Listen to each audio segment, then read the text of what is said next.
Human error. Sosok ini patahkan mitos isu kemunculan Selat Muria terkait banjir Demak.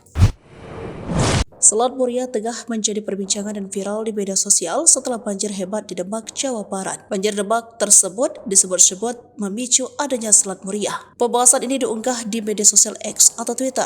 Namun sosok ini mematahkan mitos tersebut lewat penjelasan yang bisa diterima akal sehat. Salah satu akun mengunggah foto perbandingan zona banjir pada 2024 dengan foto citra Selat Muria pada abad ke-7 dan 16. Akun ini pun menambahkan narasi mengenai Selat Muria.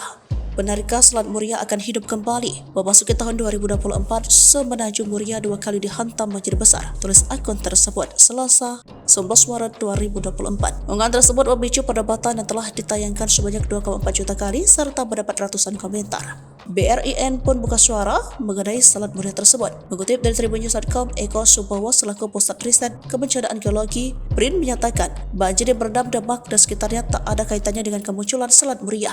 Banjir di Demak Muria terjadi karena pengaruh alam, yaitu cuaca ekstrim yang melanda Demak dan sekitarnya. Sungai di wilayah sana tidak mampu menampung volume air hujan yang tinggi karena terjadi sedimentasi. Selain cuaca ekstrim, kegiatan manusia yang tidak bertanggung jawab seperti pembabatan hutan dan perubahan tata guna lahan juga memicu sedimentasi di sisi selatan. Pengambilan air tanah yang berlebihan di kawasan pesisir pantai utara Jawa juga membuat permukaan tanah mengalami penurunan hingga 10 cm per tahunnya. Eko menegaskan satu hal yang menyebabkan daratan berubah menjadi selat adalah adanya kenaikan permukaan air laut, bukannya banjir. Menurutnya, pemerintah perlu melakukan pembenahan tata guna lahan, memperbanyak zona resapan air dan mengurangi pengambilan air tanah secara berlebihan untuk mengatasi banjir yang kerap terjadi.